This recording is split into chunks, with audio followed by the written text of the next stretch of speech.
로마서 12장 14절부터 16절 말씀을 보겠습니다.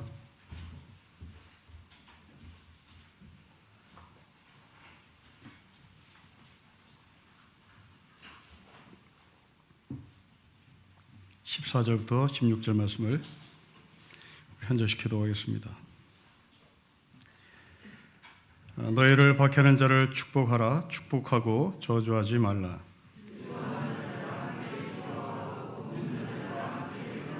같이 읽겠습니다. 서로 마음을 같이하며 높은 데 마음을 두지 말고 도리어 낮은 데 처하며 스스로 지혜있는 채 하지 말라. 아멘. 14절부터 21절까지 세상 속에 사는 우리 성도들에게 삶의 지침을 말씀하시는 바울의 말씀입니다. 전에도 말씀을 드린 것 같은데 성도는 그 한 손에 성경을 그리고 한 손에 신문을 들고 살아야 한다. 독일의 신학자 칼 발트가 한 말입니다. 성도는 세상과 격리되지 않고 세상과 등 돌리지 않고 성경을 근거로 신문을 봐야 한다. 성경을 근거로 세상 돌아가는 모습을 지켜봐야 한다. 이것이 칼 발트의 지론이었습니다. 그리고 칼 발트는 자기가 한 말 그대로 실천하며 살았습니다. 당시 독일의 모든 교회들이 히틀러를 찬양할 때 칼 발트는 반대했습니다. 사도 바울이 로마서를 우리에게 전하면서 칼 발트의 구조를 그대로 전달합니다. 1장부터 11장은 성경에 해당하는 구원의 교리를 말하고 있습니다. 12장부터 16장까지는 신문에 해당하는 실천편, 우리가 어떻게 살아야 될지 성도의 윤리를 말하고 있습니다. 그런데 이 12장부터 16장은 또 다시 둘로 나눕니다. 교회 안에서의 실천편, 교회 밖에서의 실천편을 우리에게 말씀합니다. 우리가 오늘 나누려고 하는 이 16장, 16절까지는 바로 세상 속에서 살아야 할 성도의 삶입니다. 오늘 본문을 피상적으로 보면 잠언 같습니다. 경구를 말하는 것 같습니다. 그러나 16절 때문에 본문은 경구가 아니라 잠언이 아니라 어떤 논리가 분명히 있는 말씀입니다. 당시 로마교회 교인들은 16절 읽으면서 떠오르는 인물들, 떠오르는 사람들이 있었을 겁니다. 아마도 여러분들은 이 16절을 읽으면서 이 16절을 반대로 사는 사람들, 어떤 사람인지 여러분 머릿속에 떠오르는 사람이 있을 겁니다. 16절을 반대로 사는 사람, 속칭 재수없는 사람입니다. 그런 척하는 사람, 이게 재수없는 사람이죠. 당시 로마 교회 교인들은 16절 읽으며 아무개 목사, 아무개 장로, 아무개 권사, 정말 재수 더러운 사람이 떠오릅니다. 그런데 이것이 당시 로마 제국을 지배하고 있었던 헬라 철학에 근거한 삶을 사는 사람들의 모습이었습니다. 여러분들이 스토아 철학이라는 단어를 들어봤을 텐데요. 고대 로마 시대의 주류의 철학이었습니다. 네로 황제의 선생인 세네카가 이 스토아 철학의 중심 인물입니다. 이 스토아 철학의 화두는 금욕과 절제입니다. 금욕을 할 수 없는 사람이 금욕을 해야 되는 것이고, 절제할 수 없는 사람이 절제하는 척 하는 겁니다. 왜? 스토아 철학의 핵심은 개인의 행복을 위함이었습니다. 개인의 행복을 위하여 절제하고 개인의 행복을 위하여 금식합니다. 옆에서 누가 죽어도 관심 갖지 않습니다. 나라가 무너져도 관심 갖지 않습니다. 역사의식도 없습니다. 공동체의식도 없습니다. 이웃도 없습니다. 오직 나의 행복과 나의 미래를 위해서라면 금식과 절제를 해야 한다. 이것이 세네카가, 그것이 네루에게 넘어간 거죠. 그 네루는 나라가 망하는지 로마 사람들 죽전지 아무 관심 없었습니다. 그냥 기독교인들을 불태워 죽이면서 포도주 마시면서 낄낄 웃어댔죠. 이게 이 사람이 광폭한 사람이 아니라, 이 사람이 정신 나간 사람이 아니라 스토아 철학이 깔고 있는 인생관인 거예요. 나의 행복을 위해서라면 절제와 금식을 통해서 그것을 기필코 이룬다. 당시 로마교회 교인들은 네로와 같은 사람, 개인의 행복을 위하여 절제하고 개인의 행복을 위하여 금식하는 사람, 아니 개인의 행복을 위하여 금식하는 척하는 사람, 절제하는 척하는 사람, 그들이 떠올랐습니다. 그러니까 대단히 재수없는 사람들이죠. 자, 이 그림을 그리고 여러분 머릿속에 가지고 16절을 다시 한번 읽어보겠습니다. 우리 읽겠습니다. 시작. 서로 마음을 같이하며 높은 데 마음을 두지 말고 도리어 낮은 데 처하며 스스로 지혜 있는 채 하지 말라. 서로 마음을 같이 하지 않습니다. 누가요? 스토아 철학을 따른 사람들. 그리고 겸손하지 않습니다. 스스로 달관한 척합니다. 지혜 있는 척하고, 그 지혜를 어떻게 얻었냐라고 하면 나는 금식했어, 나는 절제를 했어. 여러분, 초대교회 중에 이런 교회가 있었습니다. 고린도 교회입니다. 당시 초대교회는 늘 모일 때마다 식사를 했습니다. 당시 식사에 참여한 사람들은 주로 노예들이 밥을 먹어야 하는 현실이었습니다. 노예라고 하는 것을 여러분 멀리 그림 그리지 말고 지금 현재 몸으로 노동을 하고 집으로 돌아와야 하는 사람들이라고 생각하시면 됩니다. 교회는, 당시 2000년 전의 교회는 그들을 위하여 밥을 준비해 놨습니다.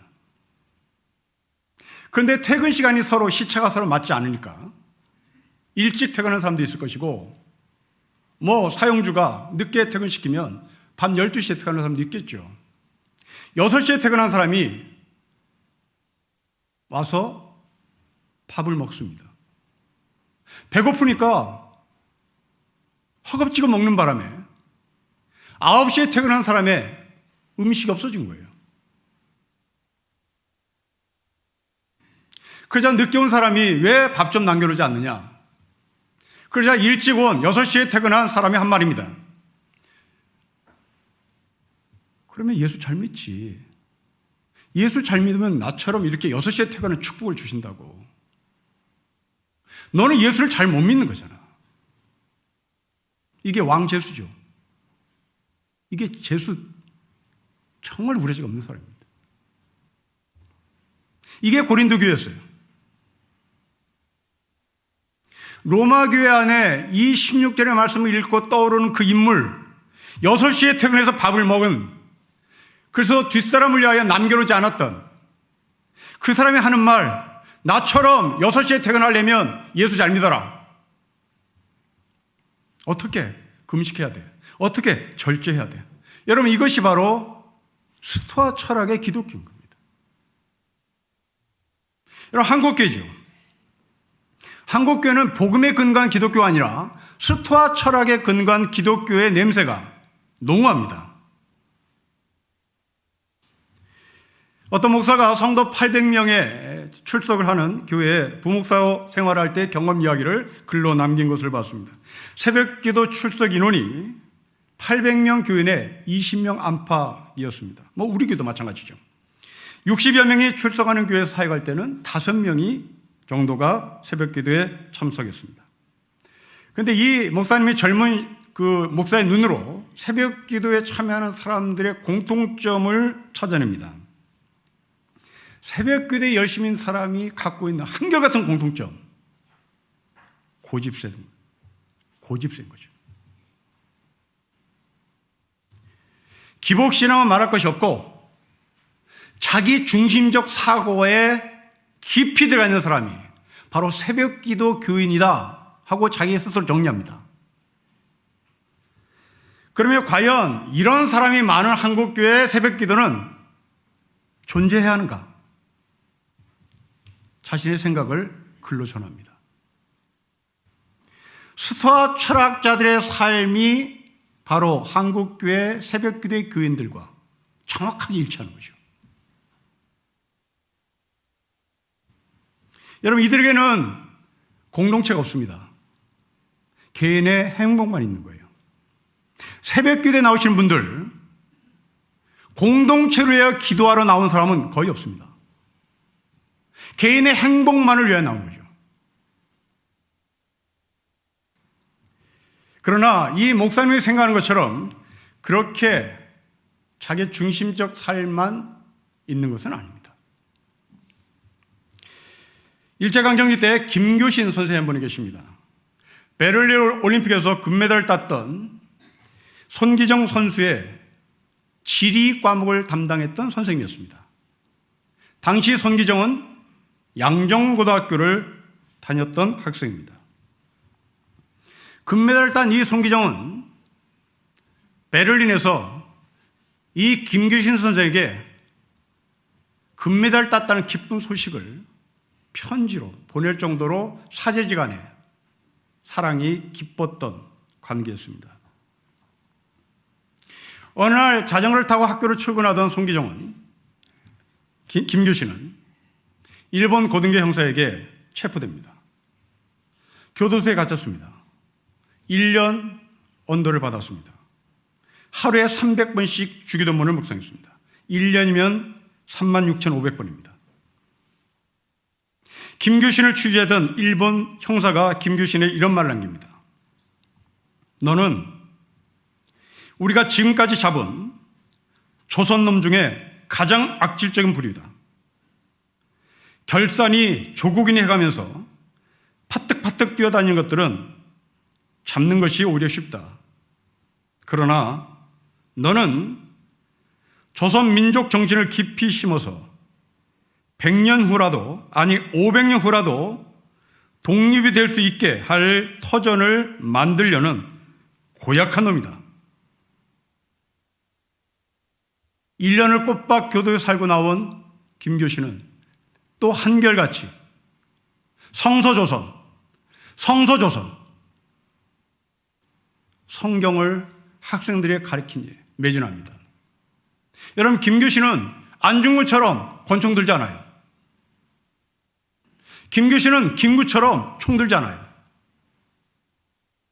그런데 이 일본 고등교 형사가 고문을 하면서 너가 가장 악질이다. 너가 가장 악질이다.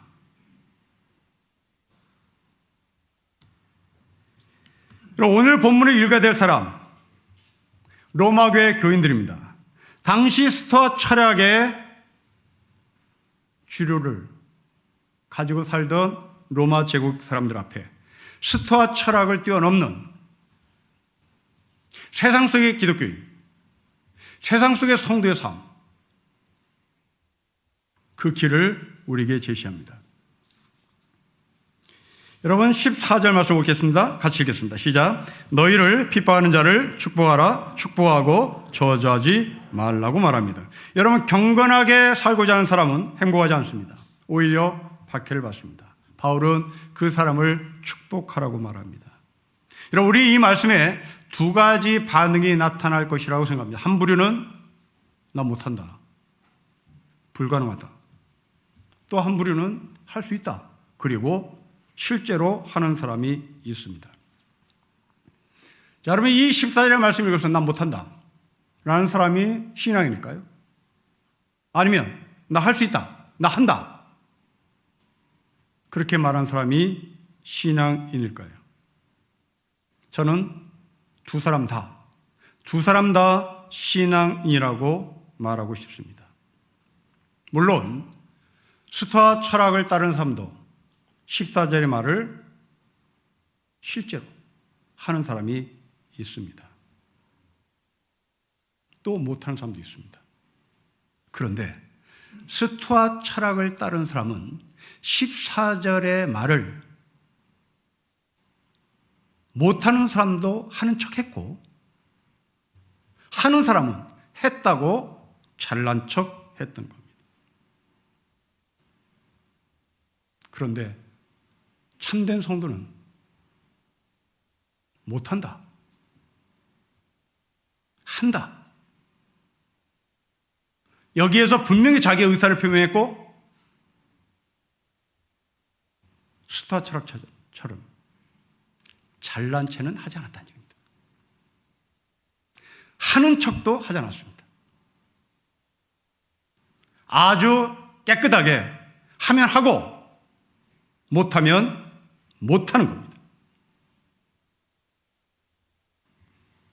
여러분, 우리 주변에서 14절의 말씀을 못하면서도 하는 척하는 사람, 14절의 말씀을 실천하면서 잘난 체하는 사람이 있습니다.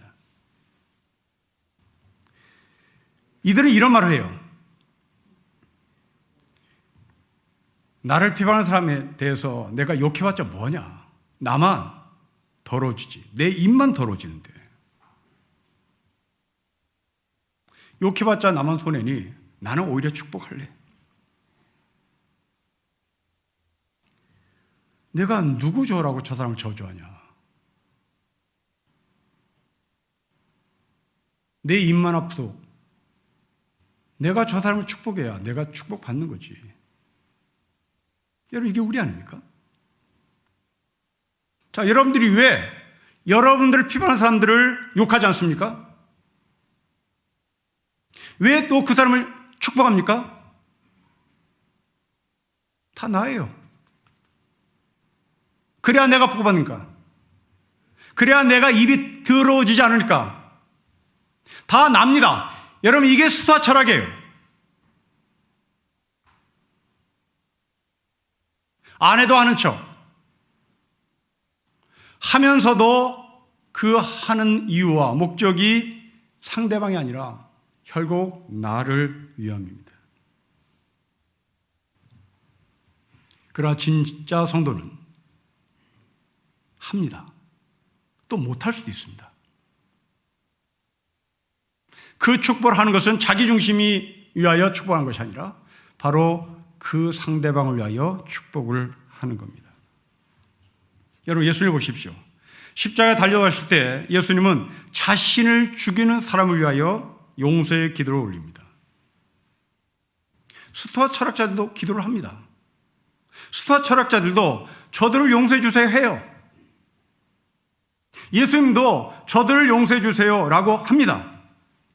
그런데 예수님은 자기 편하자고 저들을 위하여 기도하지 않아요.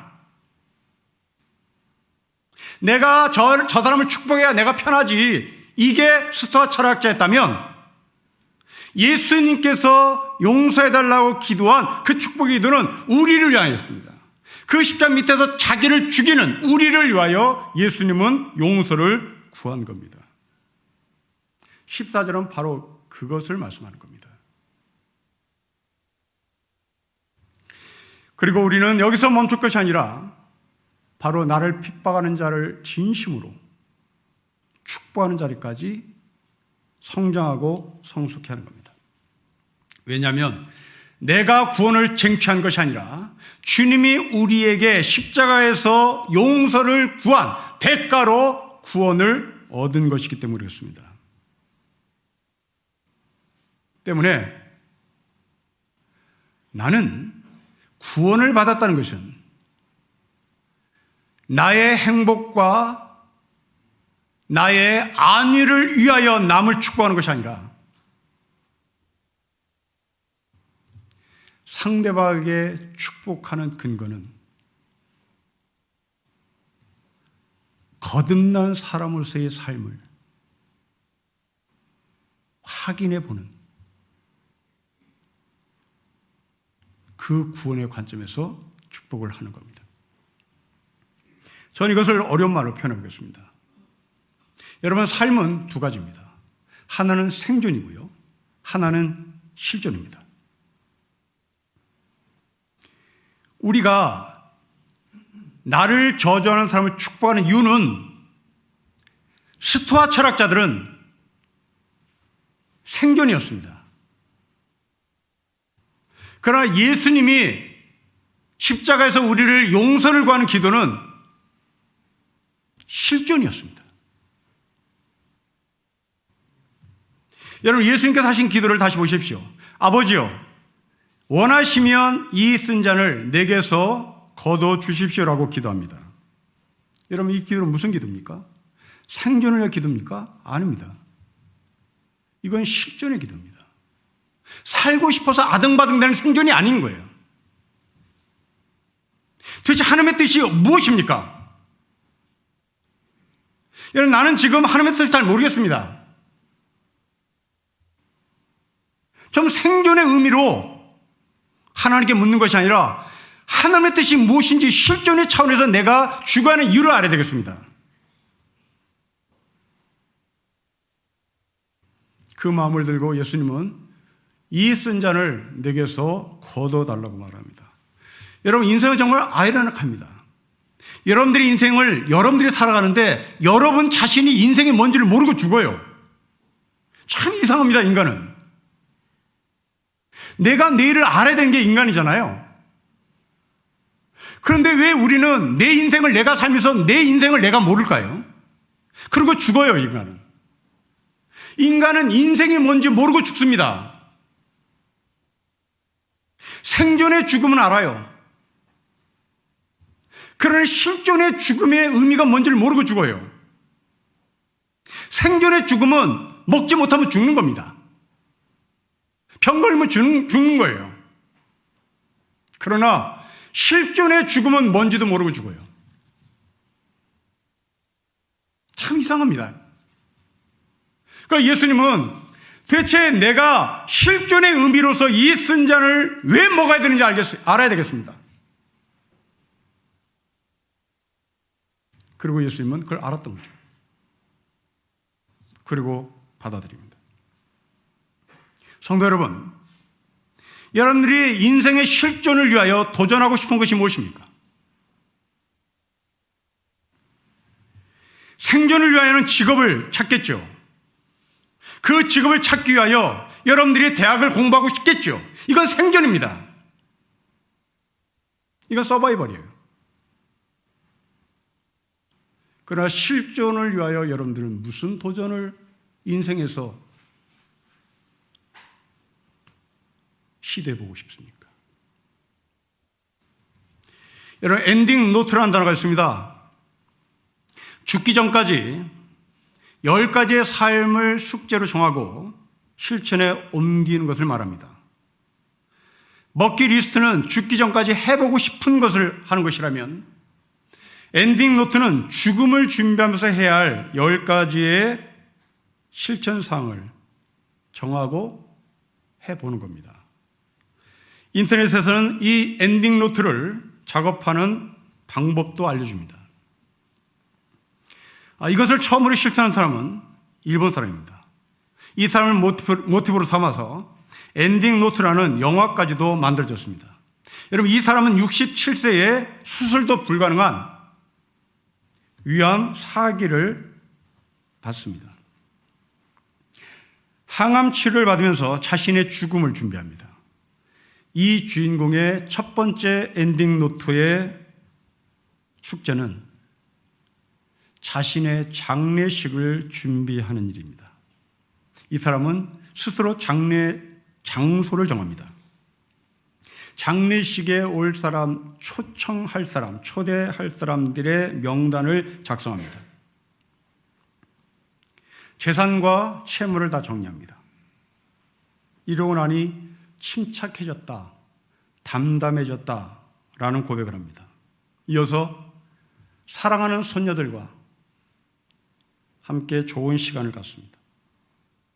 아내에게 그동안 표현하지 못했던 사랑의 말들을 남깁니다. 그리고 10번째입니다. 세례를 받습니다.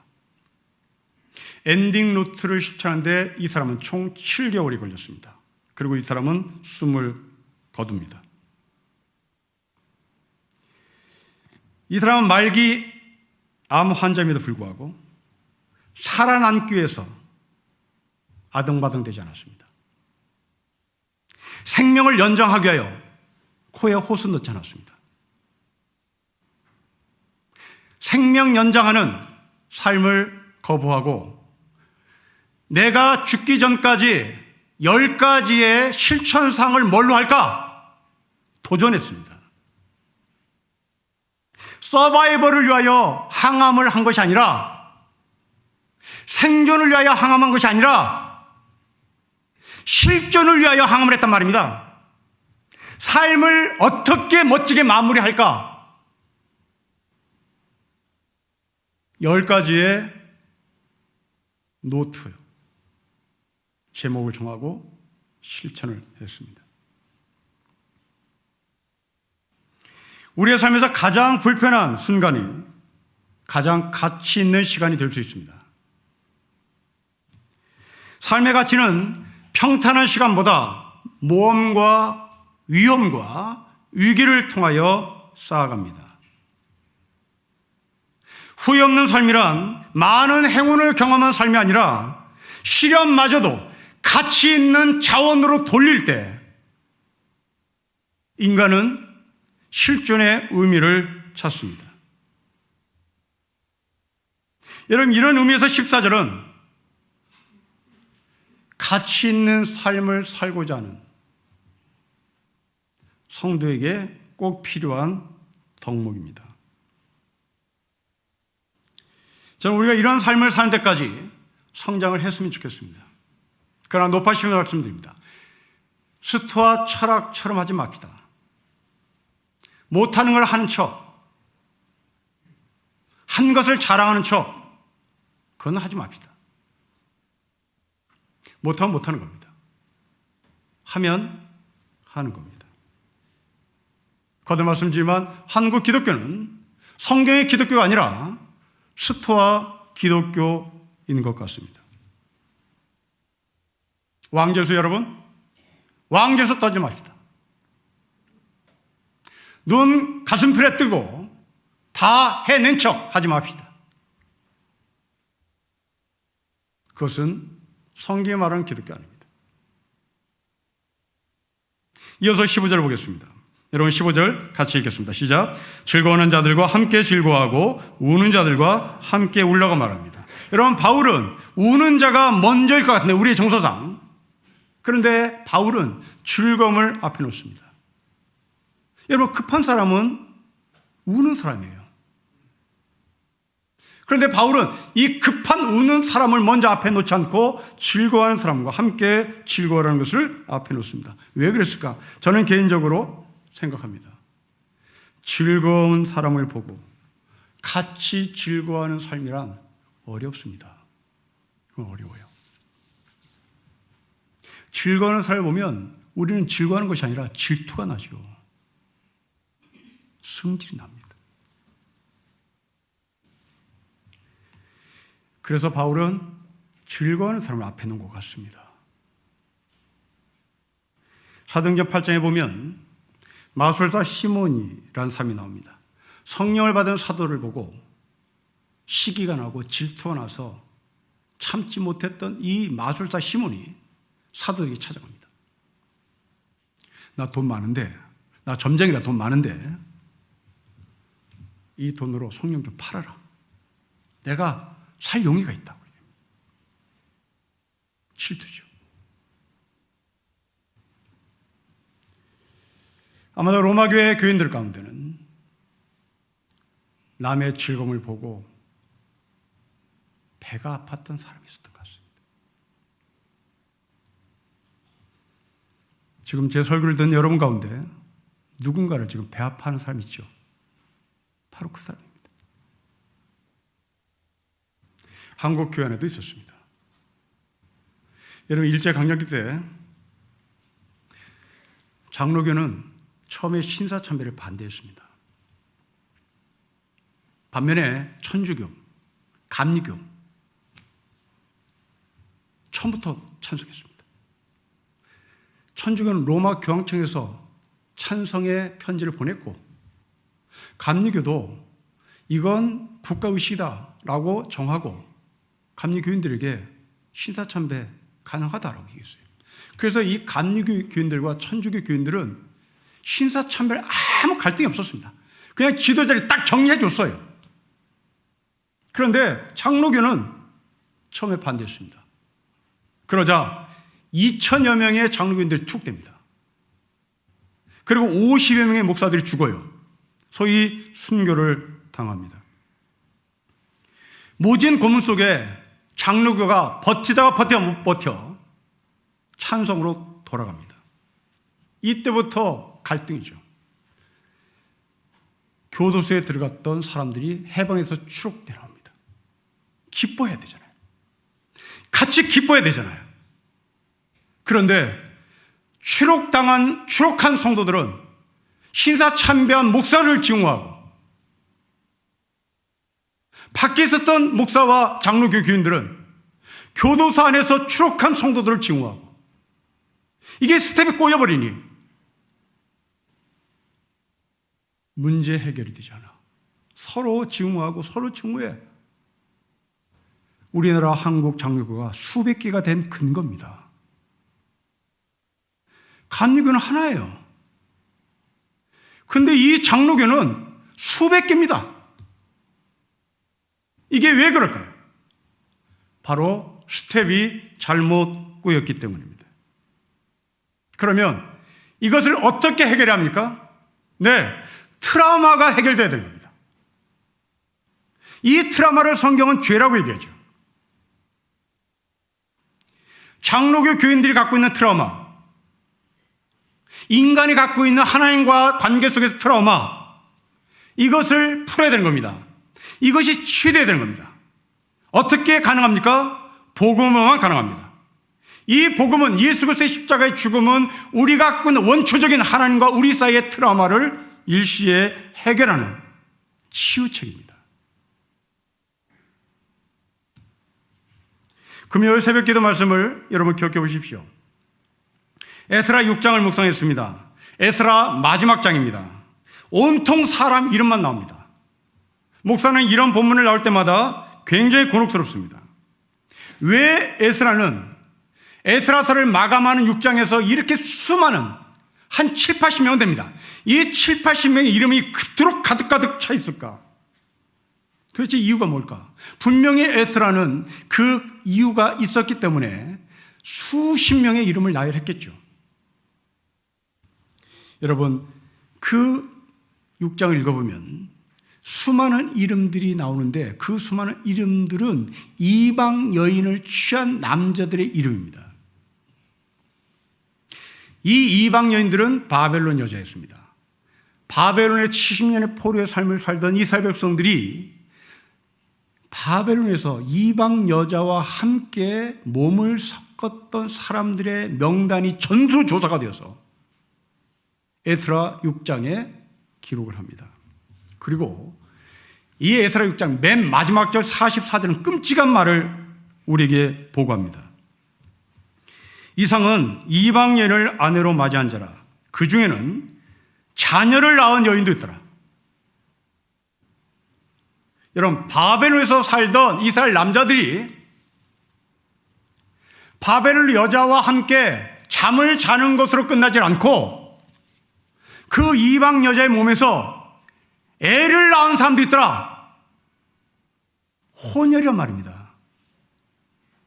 우리나라를 개면 필리핀에 가서 애를 낳은 코피노 같은 아이들이란 말입니다. 그리고 우리나라 남자들은 그 코피노를 버리고 도망을 오는 거예요. 이 아이들이 얼마나 많은지 지금 필리핀에는 이들을 위하여, 이 코피노를 위하여 선교하는 선교사들이 나가 있을 정도입니다. 다시 에스라로 돌아가서 생각해 보십시오. 여러분, 왜 에스라는 이런 명단을 기록했을까요? 여러분, 우리가 아는 대로 에스라서와 느헤미야는 예루살렘 성전을 완성하는 기쁜 소식을 전한 책입니다. 이게 에스라와 느헤미야 사이가 갖고 있는 공통점인데, 그 중에 이 에스라는 성전을 완성했다라고 하는 것에 대한 마지막 장을, 이방 여자와 잠을 잔 남자들의 이름을 수십 명을 기록합니다. 뭘 말할까요? 그렇습니다. 역사 청산에 들어간 겁니다. 바벨론의 70년의 삶을 살았던 그 더러운 역사를 청산하기 위하여 에스라는 제사장으로서 전수조사해라 명령 내렸고, 그 전수조사한 결과 끔찍한 결과를 본 것입니다. 여러분, 성전의 완성은 역사 청산으로 마감해야 한다. 이것이 에스라서가 우리에게 전달하는 메시지입니다. 자, 그러면 우리가 성전이라고 고백하는 사람들입니다. 여러분들이 성전이 성전다우려면 여러분 개인의 역사 청산에 들어가야 됩니다. 여러분 개인의 역사 청산이 무엇입니까? 어떤 여자와 아내 모르게 잠을 잤던 그것을 청산하지 않는 한 여러분들은 에스라 6장의 전수조사의 명단에 들어간다는 얘기입니다. 여러분들이 하나님 이외에 점을 보러 가고 사주단자를 보고 무당을 찾아가고 하는 것이 청산되지 않는 한 제사장 에스라는 전수조사하시오. 전목사 어떤 여자와 몸을 섞었다고 기록하시오. 어느 장로 필리핀에 코피노 남녀 등을 기록하시오. 이것을 청산하지 않는 한 당신은 성전이 아니라는 것을 확인하시오. 이 메시지입니다. 사랑하는 성도 여러분, 여러분들이 성전 맞습니까? 역사 청산하셨습니까? 아니면 스토아 철학자처럼 그런 척 하십니까? 어느 누구도 이해되지 않습니다. 그리고 제사장 에스라는 이들을 위하여 속건제를 하나님 앞에 올려드립니다. 역사의 트라우마를 완성하기 위한, 치유하기 위한 에스라의 결단입니다. 요즘 새로운 계급으로 떠오르는 의학전문대학원, 법학전문대학원 학생들 전수조사해 보십시오. 가관일 겁니다. 이것이 완성되지 않는 한, 이것이 해결되지 않는 한 우리는 새로운 역사 쓸 수 없습니다. 바벨론 70년의 포로의 삶을 살고 고향 땅으로 돌아온 이스라엘 백성들을 새로운 역사를 써야 했던 겁니다. 그 새로운 역사를 쓰기 위하여 에스라 제사장은 전수조사라고 명령합니다. 그리고 명단 다 공개합니다. 우리 교회도 이런 명단을 공개받았으면 좋겠습니다. 여러분의 삶 속에 숨겼던 여자, 여러분의 삶 속에 숨겼던 무당, 지금 숨기고 있는 무당 공개받았으면 좋겠습니다. 이것은 여러분들을 책망하고자 함이 아닙니다. 내가 진짜 구원받은 성전이라는 것을 확인하기 위함입니다. 스토아 철학자들처럼 척하지 마십시다. 오늘부터 항존직의 선거에 들어갑니다. 스스로 척했다고 생각하시는 분, 스스로 물러나십시오. 스스로 거부하십시오. 등뼈가 굽어서는 절대 하나님의 거룩한 성전을 건강하게 이루어 나갈 수 없습니다.